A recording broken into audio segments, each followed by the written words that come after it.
Hello दोस्तों, UPSC ज्ञानदानी में आप सभी का स्वागत और अभिनंदन है। एक बार फिर से मैं नेहा प्रयागराज से। और आप लोग कैसे हैं? आज अगली क्लास लेकर आप लोगों के बीच में उपस्थित हूँ।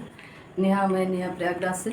यूपीएससी ज्ञानदायिनी यूट्यूब चैनल पर आप सभी का स्वागत और अभिनंदन है। बस आप लोग ऐसे ही सपोर्ट बनाए रखिएगा और ये कारवां यूँ ही चलता रहेगा। अब शुरू हो गया है तो मंजिल तक लेकर जाया जाएगा। कुछ भी हो जाए मंजिल तक पहुंचा ही जाएगा। समय ज़रूर लगेगा लेकिन जाया जाएगा वहां तक। तो जैसे मैंने कल आगे बात करते हैं अपनी क्लास की। जैसे मैंने कल बात की थी, इसमें बंगाल की खाड़ी के जितने भी द्वीप थे मैंने उनके विषय में एक वीडियो बना दिया है। अब मैं उसके आगे बात करूँगी अरब सागर के द्वीप समूह के। ठीक है, तो अरब सागर के द्वीप समूहों की मैं आज बात करूँगी यहाँ पर। तो पहले मैं यहाँ पर आप लोगों को मैं थोड़ा सा, ये जो मैप है ये थोड़ा छोटा बन गया है। मैं कोशिश करूँगी कि पहले मैं आपको ये बता दूं ताकि फिर मैं बड़ा मैप बनाकर ये चीज़ें आपको अच्छे से समझा सकूं। ठीक है, तो चलिए देख लेते हैं पहले मैं अरब सागर के द्वीप समूह, क्योंकि यहाँ से अगर आपको बताते तो ज़्यादा बेहतर तरीके से बातें समझ में आती है और चीज़ें समझ में आती है आपको। पर कोई बात नहीं, यहीं से शुरू करते हैं। पहले आपको लक्षद्वीप बता देते हैं, फिर इसको मिटा कर उसको बताते हैं, क्योंकि वो मैटर मैं बाद में सोच पाई कि ये चीज़ भी आपको बतानी चाहिए, क्योंकि ये सारी चीज़ें द्वीप पर ही आती हैं इसलिए, और ये सारी चीज़ें अरब सागर के द्वीप पर आती है इसलिए मैंने सोचा बताई जाए, क्योंकि ये इंपॉर्टेंट है। अब यहाँ से प्रश्न पूछे पहले भी जाते थे, अब भी पूछे जाते, लेकिन कुछ चीज़ें ऐसी हैं जो नई जुड़ी हैं तो उनको, तो चलिए छोड़िए, उनको मैं बाद में समझाती हूँ आपको। तो जैसे यहाँ पर आपको हेडिंग दिख रही है कि अरब सागर के द्वीप समूहों की बात हो रही।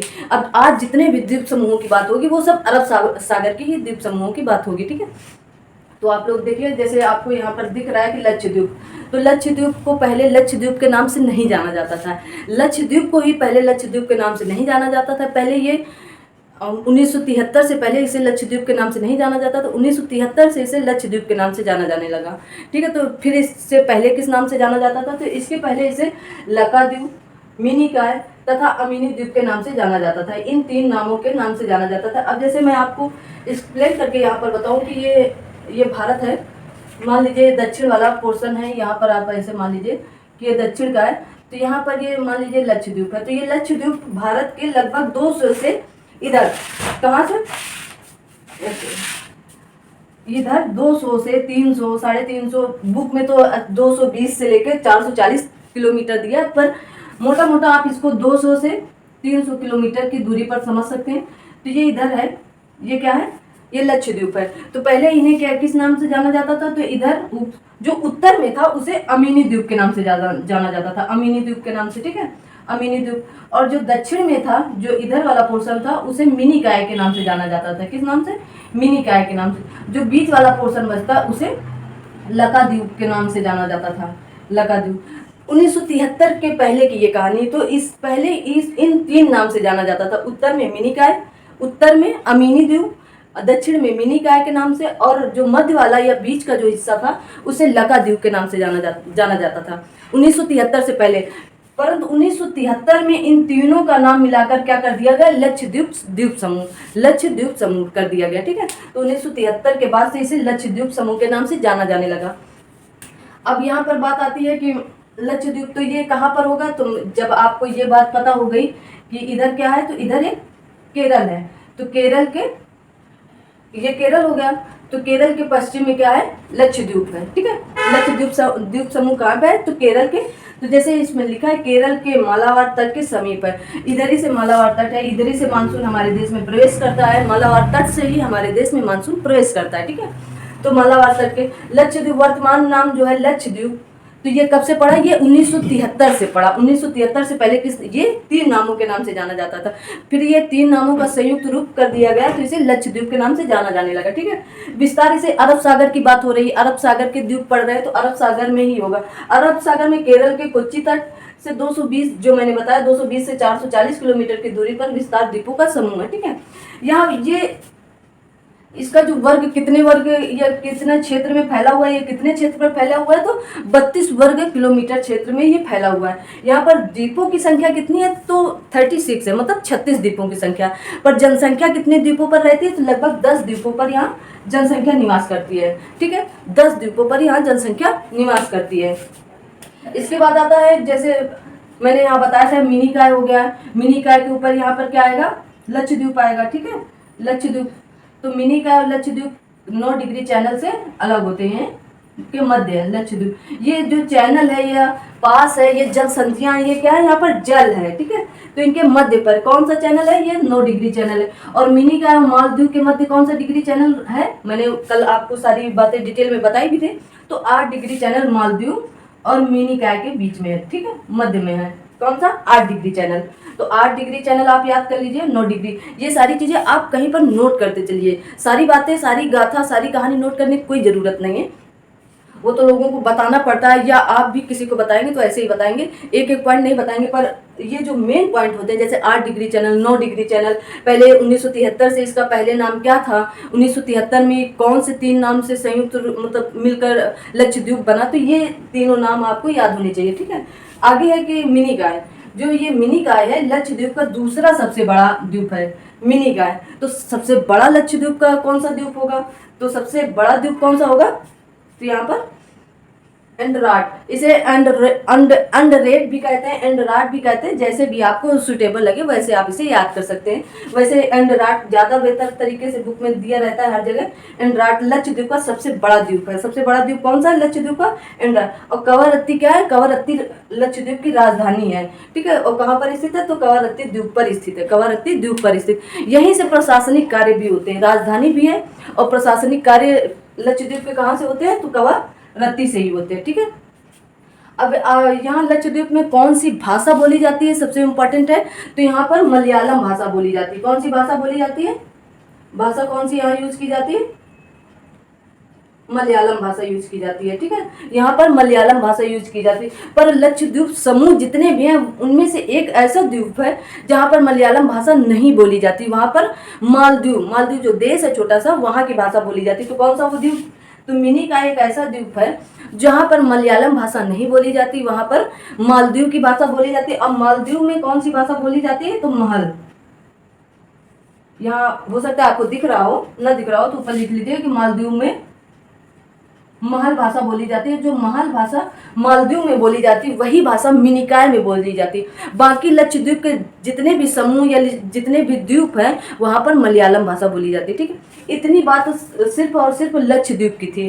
लक्षद्वीप में सबसे बड़ा लक्षद्वीप द्वीप कौन सा है, तो एंड्राट। आप बहुत बेहतर तरीके से ये पॉइंट याद कर सकते हैं क्योंकि ये पॉइंट पूछे जाते हैं। कवरत्ती आप याद कर सकते हैं, लक्षद्वीप की राजधानी क्या है, कवरत्ती है। यहीं से लक्षद्वीप के जितने भी प्रशासनिक कार्य होते हैं, जो भी कार्य होते हैं लक्षद्वीप के, तो कवरत्ती से होते हैं। यहाँ पर लक्षद्वीप का कोई हाई कोर्ट नहीं है, मतलब कोई भी कोर्ट या न्यायालय नहीं है। तो कहाँ पर इसका न्यायालय कहाँ पर होगा, तो इसका न्यायालय यहाँ पर केरल है।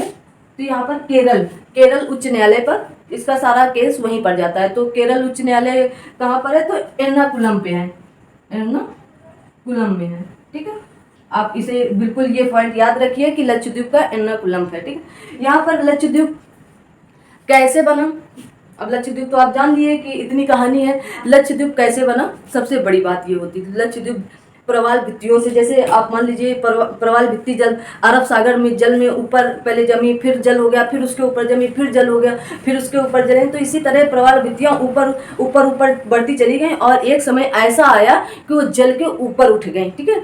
जब वो जल के ऊपर उठ गई, इसलिए मैं कह रही थी कि यहाँ से पहले समझाती तो और बेहतर तरीके से चीज़ें समझ में आती, कोई बात नहीं। तो जब जल के ऊपर उठी तो वो एक मतलब स्थान ले ली। जब कोई चीज़ जल से ऊपर उठ रही तो एक स्थान ले ली, तो वहाँ पर एक द्वीप। अब द्वीप कैसे बना, जैसे खाड़ी होता है या द्वीप होता है, तो ये द्वीप जो है इनके चारों तरफ क्या है, जल है। और यहाँ पर ये क्या है, ये एक स्थल है।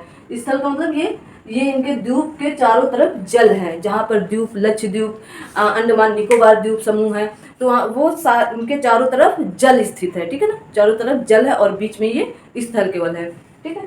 तो ये बात हुई लक्षद्वीप की, इसको हम मिटाते हैं। बाकी अगर कुछ और पता है तो लक्षद्वीप की बात हुई, ठीक है। लकाद्वीप, मिनिकॉय, अमीनी द्वीप, ये 3 चीजें आप जरूर याद रखिए कि पहले इसका नाम क्या था, यही था लकाद्वीप, अमीनी द्वीप और मिनिकॉय। पहले ये 3 भागों में विभाजित था और फिर इसके बाद ये धीरे धीरे 1973 से इसे लक्षद्वीप के नाम से जाना जाने लगा।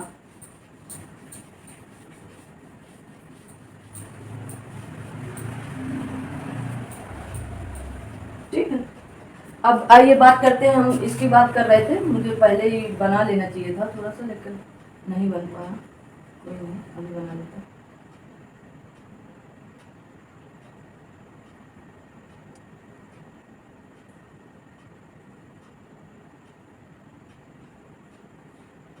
ठीक है, तो ये क्या है, ये इधर का पोर्शन अरब सागर है ना, ये अरब सागर आपका है। और अब अरब सागर में ये क्या है, ये आपकी खंबात की खाड़ी है, खंबात की खाड़ी। अब आप कहेंगे खाड़ी कैसे, सबसे बड़ा प्रश्न उठता है कि खाड़ी कैसे बनती। तो खाड़ी वहां पर बनती है जैसे खंबात की खाड़ी हो गई, कच्छ की खाड़ी हो गई। मान लीजिए ये कच्छ की खाड़ी है, जो ऊपर है वो कच्छ की खाड़ी होती है और जो नीचे है वो खंबात की खाड़ी होती है। तो याद कैसे रखें, पहले इसे जान लीजिए, का पहले आता है और खा बाद में आता है। तो पहले कच्छ की खाड़ी फिर खंबात की खाड़ी। ठीक है, तो खाड़ी का निर्माण कैसे होता है, मतलब खाड़ी किसे कहेंगे, तो जिनके पानी का वह क्षेत्र जिनके तीन तरफ स्थल है, मतलब लैंड है, जिनके तीन तरफ स्थल या लैंड, देखिए यहाँ पर स्थल है, यहाँ पर स्थल है, यहाँ पर स्थल, और इस तरफ जल है या पानी है, तो इसे क्या बोलेंगे, खाड़ी बोलेंगे। ठीक है, तो ये क्या है, ये कच्छ की खाड़ी और ये खंबात की खाड़ी है। खंबात की खाड़ी से मैं बात शुरू करती हूँ। तो खंबात की खाड़ी के पास दो द्वीप है, कौन कौन से, एक है आपका खाडियावेट, एक है आपका आलियावेट, आलियावेट। ठीक है, क्या है, खाडियावेट और आलियावेट, आलियावेट। तो ये कहाँ पर है, ये कहाँ गिरती है, कच्छ की खाड़ी पर बनी है, इसके मुहाने पर। तो मुहाना क्यों बोले हम, क्योंकि यहाँ पर नर्मदा और ताप्ती नदी आकर यहीं पर गिरती है, और जहाँ पर नर्मदा और ताप्ती नदी आकर गिरती है वहीं पर ये वेट स्थित है। कौन कौन से, खाडियावेट और आलियावेट। ये मोस्ट इंपॉर्टेंट है, इन्हें आप नोट कर लीजिए, कहीं पर लिख लीजिए, अपने दिलो दिमाग में ये चीजें लिख लीजिए। आजकल आलिया जी तो वैसे भी मतलब चारों तरफ चर्चा पर चर्चा में चल रही हैं, तो हो सकता है अभी जैसे गुच्छी आया था कि गुच्छी कैसे, मतलब गुच्छी क्या है, इसमें कौन सा वो पाया जाता है, प्रोटीन ये वो, तो उसी तरह ये आलियावेट या खाडियावेट भी आ सकता है, क्योंकि अब तो चीज़ें जो लोग करते हैं वही चीज़ें लगभग पेपर में पूछी जाने लगी हैं। ठीक है, फिर यहाँ पर अब इसके ऊपर की, अब कच्छ की खाड़ी की बात कर लेते हैं पहले कि कच्छ की खाड़ी पर कौन कौन से आते हैं। खंबात की खाड़ी की बात कर लेंगे, खंबात की खाड़ी पे और कौन आएगा, देखिए यहाँ पर मैंने लिख रखा था, ये खाडियावेट हो गया, ये आलियावेट हो गया, ये परमद्वीप। यहाँ पर कौन सा एक और आएगा, तो ये परमद्वीप भी खंबात की खाड़ी पर स्थित है। कौन सा, परमद्वीप। ये छोटे छोटे पॉइंट आपको जरूर लगेंगे कि ये इंपॉर्टेंट कैसे हो सकते हैं, पेपर में तो पूछा ही नहीं, पर अब ये पूछे जाने लगे हैं, पूछे जाएंगे आगे, जैसे आरओ का पेपर है, अब ऐसी चीज़ें खोज कर ला रहे हैं टीचर की, मतलब जो अभी तक ना पूछा गया हो, जो चीज़ें अभी तक ना बताई गई। तो परमद्वीप कहाँ पर स्थित है, खंबात की खाड़ी पर स्थित है। ठीक है, इसके बाद आता है आपका परमद्वीप हो गया, फिर आते हैं हम यहाँ पर कच्छ की खाड़ी पर। कच्छ की खाड़ी पे सबसे पहले कौन सा द्वीप है, तो वहां पर दीव, कच्छ की खाड़ी पे कौन सा द्वीप स्थित है, तो दीव द्वीप स्थित है। ठीक है, दूसरा यहाँ पर कौन सा है, नैरा या नौरा कह सकते हैं, नौरा द्वीप स्थित है। ठीक है, तीसरा यहीं पर है बैदा, ये किसी किसी बुक में आपको बैदा भी मिलेगा, मतलब बा, और कहीं वा मिलेगा, तो दोनों चीजें आप याद कर सकते हैं। कहाँ पर स्थित है, कच्छ की खाड़ी पर ये द्वीप स्थित है। हाँ दोस्तों, तो हम उसके आगे बात करते हैं। मैं एक्चुअली वीडियो कट गया था, तो वैदा तक मैंने बता दिया था, वैदा के आगे मैं बात करती हूँ कि कच्छ की खाड़ी पर आपको कितने द्वीप मिलेंगे। तो आप जैसे बोर्ड पर देख रहे हैं, नौरा द्वीप है, दीव द्वीप वहीं पर स्थित है, कहाँ पर, कच्छ की खाड़ी पर। आप ये तीनों द्वीप याद करेंगे, मतलब आप कहीं पर लिख लीजिए शॉर्टकट में, एन वी और डी, तो ठीक है ना, ऐसे आप लिख लीजिए, किसी के नाम से आप, मतलब अगर किसी का नाम याद हो तो आप किसी के नाम से याद कर सकते हैं। ठीक है, जैसे आप मेरे नाम से नेहा, और डी से कुछ और बना लीजिए, ओ से कुछ और बना लीजिए, तो आप नाम से किसी के ये द्वीप याद कर लीजिएगा, क्योंकि ये द्वीप अब पूछे जाने लगे हैं पेपर में। वनडे लेवल पे तो बहुत कम ये द्वीप पूछे जाएंगे, वनडे लेवल पे अक्सर वही द्वीप पूछे जाएंगे जो चर्चा पर चर्चा में रहते हैं या कई बार पूछे जा चुके हुए होते हैं। ठीक है, तो नौरा द्वीप, दीव द्वीप और वैदा द्वीप। वैदा को कहीं कहीं वैदा, मतलब बा वाला बा, वैदा भी कहा गया है, लेकिन बुक में ज़्यादातर वैदा ही मिलता है। ठीक है, उसके बाद यहाँ पर एक भैंसला द्वीप भी आता है, ठीक है। सबसे बड़ी बात यहाँ पर भैंसला द्वीप की ये है कि ये इसका एक क्षेत्र है। ये किस क्षेत्र पर स्थित है? तो काठियावाड़ क्षेत्र पर स्थित है। और काठियावाड़ क्षेत्र क्यों इंपॉर्टेंट हो गया, मैं यहाँ पर इसमें इंपॉर्टेंट लिख रही हूँ कि ये मोस्ट इंपॉर्टेंट है, आप इसे नोट कर लीजिए कि भैंसला द्वीप कहाँ पर स्थित है? कच्छ की खाड़ी पर ही है। और क्षेत्र क्या है? अरब सागर ही है, लेकिन कौन से क्षेत्र पर स्थित है? काठियावाड़ क्षेत्र। अब काठियावाड़ क्षेत्र क्यों इंपॉर्टेंट है? क्योंकि मैंने बताया कि आलिया भट्ट आजकल बड़ी चर्चा में रहती हैं, तो उनसे अभी जैसे गुच्छी PCS 2022 के पेपर में गुच्छी पूछा गया था, तो गुच्छी PCS नहीं UPSC के पेपर में पूछा गया था, तो वो भी किसी एक्ट्रेस ने ही गुच्छी मतलब खाया था। तो इससे उस अंदाज से यहाँ पर ये प्रश्न बन सकते, इसलिए मैं इन पे फोकस कि आलिया वेट कहाँ पर है? ये खंबात की खाड़ी पर है। और ये भैंसला द्वीप कहाँ पर है? काठियावाड़ क्षेत्र और कच्छ की खाड़ी पर है, ठीक है। यहाँ तक की बात हो गई थी, मैंने खंबात की खाड़ी की पहले ही बात कर दी थी, तो आप लोगों को यहाँ तक की बात समझ में आ गई। अब बात आती है मुंबई, महाराष्ट्र की बात करते हैं। महाराष्ट्र पे कौन कौन सा द्वीप है? तो सबसे पहले यहाँ बुचर द्वीप स्थित है, सालसेट द्वीप स्थित है, ठीक है ना। और बुचर द्वीप का ही दूसरा या अन्य नाम आपका जवाहर द्वीप है। ये चीज़ें आपको याद होनी चाहिए, दिमाग में इतनी चीज़ें आपके होनी चाहिए। आपको बोर्ड में दिख भी रहा है कि बुचर द्वीप का दूसरा नाम क्या है? तो जवाहर द्वीप है, ठीक है। और एक यहीं पर एक द्वीप और है जो परम द्वीप। परम द्वीप कहाँ पर है? तो ये आपकी खंबात की खाड़ी पर पड़ता है, ठीक है। कोई भी चीज़ गलत ना हो पाए, खंबात की खाड़ी पर पड़ता है परम द्वीप, ठीक है। खंबात की खाड़ी पर परम द्वीप को और किस नाम से जाना? तो पिरम द्वीप। किस नाम से जाना जाता है? तो पिरम द्वीप। परम द्वीप कहे या पिरम द्वीप, कहाँ पर पड़ता है? आपका खंबात की खाड़ी पर पड़ता है, ठीक है ना। कोई भी बात आपको गलत, आपके पास गलत ना पहुंचे। अब सालसेट द्वीप की बात आती है, जो जनसंख्या मतलब एक जो ये द्वीप है, तो द्वीप के नाम से ये सबसे बड़ा द्वीप है, क्योंकि यहाँ पर सर्वाधिक जनसंख्या स्थित है। सबसे बड़ा द्वीप और सबसे बड़ी जनसंख्या कौन से द्वीप पर है? सालसेट। सालसेट तो आपको याद ही होना चाहिए, क्योंकि मुंबई इसी सालसेट द्वीप पर स्थित है, ठीक है। और यहीं पर ठाणे कहें या अब उसे पुणे कहा जाने लगा, यहीं पर ठाणे और पुणे भी स्थित है, ठीक है ना। मैंने देखो पहले जो क्लास चली थी उसमें मैं बता चुकी हूँ, ठाणे या पुणे, ठीक है, यहीं पर स्थित है। क्या स्थित है? ठाणे या पुणे। ये फिर आता है अगला, कर्नाटक के आप देख लें तो कर्नाटक में एक पिजनकाक द्वीप आता है। कहाँ पर? कर्नाटक में कौन सा द्वीप? पिजनकाक द्वीप। और एक भटकल द्वीप आता है, ठीक है, भटकल द्वीप। कर्नाटक के दो द्वीप है, पिजनकाक द्वीप है और भटकल द्वीप है, ठीक है। खाडियावेट तथा आलियावेट मैंने बता ही दिया कि नर्मदा और ताप्ती के मुहाने पर है। ये खंबात की खाड़ी पर जो नर्मदा और ताप्ती यहाँ से निकलती हैं और यहाँ खंबात की खाड़ी पर आकर गिरती हैं, तो वहीं पर खाडियावेट और आलियावेट है, ठीक है। मैंने ये भी बता दिया। बुचर भी मैंने बता दिया कहाँ है? मुंबई में है, ठीक है। बुचर कहाँ है? मुंबई में है। करंजा कहाँ पर है? आप ये भी, करंजा एक इम्पॉर्टेंट पॉइंट है, करंजा लिख लीजिए। करंजा द्वीप ये भी मुंबई में है, ठीक है। करंजा द्वीप कहाँ पर है? मुंबई में है। अभी 12 बज चुके हैं, आज थोड़ा जल्दी था, और ये मुझे दोबारा कुछ चीज़ें जैसे दोबारा बनाई जाती हैं तो वो इधर उधर हो ही जाती हैं। इधर आपको महाराष्ट्र के मतलब दिख रहे हैं, एलिफेंटा द्वीप है। तो ये कहाँ है? एलिफेंटा अक्सर जो द्वीप है वो किस लिए जाना जाता है? गुफा मंदिरों, मतलब गुफा और मंदिर के लिए ये जाने जाते हैं। कौन सा? एलिफेंटा द्वीप। एलिफेंटा किस लिए जाना जाता है? गुफा और मंदिर के कारण जाने जाते हैं, ठीक है।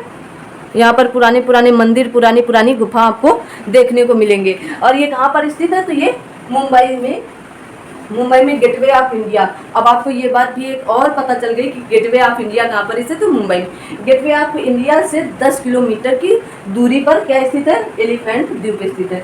जैसे मैंने सालसेट द्वीप बताया कि पश्चिमी तट पर, क्योंकि ये अरब सागर की बात हो रही ना, तो पश्चिमी तट पर मुंबई एवं ठाणे नगर इसी द्वीप पर स्थित है, ठीक है। मुंबई और ठाणे नगर इसी द्वीप पर स्थित है। इतनी बात आपको एकदम, जितनी मैंने बताई, ये अरब सागर के जितने द्वीप थे लगभग मैंने सारी बता दिए हैं। और ये जो कोको द्वीप है, एक कोको द्वीप आप देख लो कहाँ पर स्थित है। तो ये केरल के पास कोको द्वीप है। आपको कोको द्वीप, इसी को सेंट मैरी के नाम से भी जाना जाता है, सेंट मैरी के नाम से जाना जाता है। तो ये कहाँ पर स्थित है? तो ये कर्नाटक के पास आपका स्थित है, केरल के ऊपर और कर्नाटक के नीचे थोड़ा सा, ठीक है। तो ये कर्नाटक का हिस्सा माना जाता है। तो कर्नाटक के पास कौन सा द्वीप स्थित है? कोको द्वीप। तो कर्नाटक के कितने द्वीप हो गए? अब 3 द्वीप हो गए। पिजनकाक द्वीप हो गया, भटकल द्वीप हो गया और कोको द्वीप हो गया। तो कोको द्वीप को किस नाम से जाना जाता है? सेंट मैरी के नाम से जाना जाता है। इसका अन्य नाम क्या है? सेंट मैरी के नाम से जाना जाता है, ठीक है। अगर कुछ और छूट रहा हो तो मैं आपको बता दूँ। सेंट मैरी हो गया आपका, न्यू मूर, तो आप वो तो जान ही रहे हैं, कर्नाटक का है, ठीक है, न्यू मून, उसको गंगा डेल्टा क्षेत्र है, ठीक है। तो इतना ही आपका ये अरब सागर के जितने विद्युत थे ये आपके इम्पोर्टेंट थे, और आप इन्हें लिख लीजिएगा। कहीं पर पूरी गाथा लिखने की कोई ज़रूरत नहीं होती, मैंने पहले भी ये बात कही। जो इम्पोर्टेंट पॉइंट होते हैं, कुछ चीज़ें जैसे आलिया वेट, खाडिया वेट, और ये क्या कहते हैं आपका भैंसला, ठीक है, भैंसला द्वीप कहाँ पर स्थित है, कच्छ के किस क्षेत्र पर स्थित है, सालसेट द्वीप, एलिफेंटा द्वीप, इस तरह के पॉइंट जो इम्पोर्टेंट है। लक्षद्वीप के कितने द्वीप हैं, तो 36 द्वीप। कितने द्वीपों पर जनसंख्या निवास करती है, तो 10। वहाँ पर लक्षद्वीप पर कौन सी भाषा बोली जाती है, तो मालदीव। ऐसा कौन सा द्वीप है जहाँ पर मालदीव भाषा नहीं बोली जाती, तो मिनीकॉय। मिनीकॉय पर कौन सी भाषा बोली जाती, तो मालदीव की। मालदीव में कौन सी भाषा बोली जाती है, तो महल। ऐसे आप याद कर सकते हैं, यही प्रश्न पूछे जाते हैं आपके एग्जाम में। तो आप लोग मतलब आज की क्लास यहीं तक रखते हैं। अगली क्लास और नेक्स्ट क्लास मतलब जल्द मिलेंगे आपको, मतलब इसके आगे का बताएंगे। और मैं एक संडे को क्लास, इस संडे को तो मुश्किल, अगले संडे को मतलब 21 के बाद जो संडे आएगा उसमें मैं आपको ज्योग्राफी 2-3 घंटे लाइव लेक्चर लेकर आऊँगी, ताकि आप लोग लाइव देखें और बताएं भी कैसा लग रहा है आप लोगों को। और लाइव आकर आप लोगों को कुछ चीज़ें बताई जाएंगी यहाँ पर, ठीक है ना। तो उस पर जितनी चीज़ें जो इम्पोर्टेंट छुट्टी हैं, जो नहीं भी इम्पोर्टेंट है परंतु छुट्टी हुई हैं, जो चीज़ें हो सकता है पेपर में आने वाले समय में पूछी जाएँ या पूछे जाने की संभावना बन सकती है, तो उनको मैं अगले संडे को लाइव आकर आप लोगों को 1 से 2 घंटे की क्लास लेकर उन्हें बता दी जाएंगी। उसकी टेंशन आप लोग बिल्कुल ना लीजिए। और इंडियन ज्योग्राफी जो भी अभी है, अभी तो लगभग आधा ही पोर्शन खत्म हुआ है, इसको जल्द से जल्द 8 से 10 दिन के अंदर समाप्त करने का प्रयास करूंगी। ताकि अब लोग ये कह रहे हैं, कमेंट आ रहे हैं कि मैं मतलब पेट का पढ़ाइए, तो इस बोर्ड पर एक सब्जेक्ट के अलावा कुछ दूसरा नहीं है। अब पेट के लिए मतलब प्रैक्टिस होनी चाहिए कि मतलब सारे प्रश्न लाए जाए, हिंदी के भी हों, इंग्लिश के भी हों, मैथ के भी हों, करंट अफेयर भी हो। तो मैंने मतलब अभी विचार किया है कि शाम में लाइव क्लास कि एक करंट अफेयर की क्लास रखी जाए। किसी दिन मैं बात बताऊंगी किस दिन से रखी जाए, वो ये सारी चीज़ें जो भी होंगी संडे के बाद ही रखेंगे हम, ठीक है। तो संडे तक आप लोग कमेंट करके बता सकते हैं कि लाइव क्लास मतलब करंट अफेयर, सिर्फ करंट अफेयर की लाइव क्लास शाम को एक लेक्चर 20 से 25 मिनट का, ज़्यादा नहीं, क्योंकि पर डे की करंट अफेयर अगर पढ़ेंगे तो 20 से 25 मिनट से ज़्यादा नहीं लगता है समय। क्योंकि करंट अफेयर पे अगर आप रोज़ 20 से 25 मिनट समय दे रहे हैं तो अच्छी बात। लेकिन जैसे कुमार गौरव सर बताते हैं तो वो करंट अफेयर से ज़्यादा जीएस रहता है, वो बेनिफिट होता है, तो उसमें समय लगता है, उसमें कोई दिक्कत वाली बात नहीं है, ठीक है। लेकिन अगर आप करंट अफेयर सिर्फ पढ़ेंगे तो 20-25 मिनट में आपकी डेली की करंट अफेयर हो जाएगी।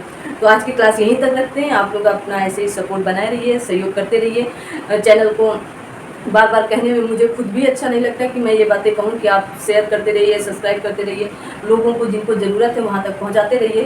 पर मेरी भी अपनी कुछ मजबूरियाँ हैं कि कहना पड़ता है, ताकि चैनल थोड़ा सा ग्रो करे, तो चीज़ें और बेहतर तरीके से मैं लाऊँ आपके सामने, और भी कुछ लाऊँ। मैंने तो अभी विचार किया है कि 1-2 टीचर भी लॉन्च किए जाएँ आपके सामने, परंतु थोड़ा सा समय लगेगा उन लोगों को वहाँ तक पहुँचने में और कुछ चीज़ें वहाँ से लाने में कि लॉन्च करें।